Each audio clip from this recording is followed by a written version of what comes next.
হঠাৎ করে আমাদের ঠিক হলো ঘুরতে যাব, কিন্তু কোথায় যাব তার কোনো ঠিক ছিল না। তাই ইনস্ট্যান্ট প্ল্যান করে বেরিয়ে পড়লাম দুজনে।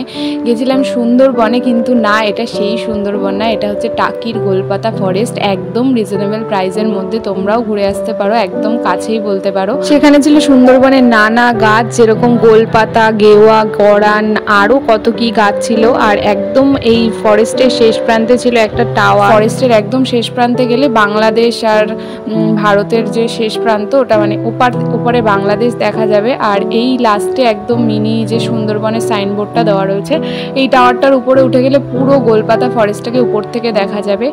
আর এটা পুরো বর্ডার এলাকা, এটা হচ্ছে ইছামতি নদীর পাড়। এই ওপারটাই যে দেখা যাচ্ছে, ওপারে পুরো বাংলাদেশ, এখান থেকে দেখা যাবে। আর একটা সাইড সিন ছিল, সেটা হচ্ছে মালদ্বীপ। আর এই গোলপাতা ফরেস্ট থেকে বেরিয়ে আসলেই রয়েছে মালদ্বীপ। দুটো স্পটই একদম কাছাকাছি, খুবই সুন্দর। মালদ্বীপের মধ্যে দিয়ে একটা নদী বয়ে গেছে, প্যাডেলিং বোটও রয়েছে।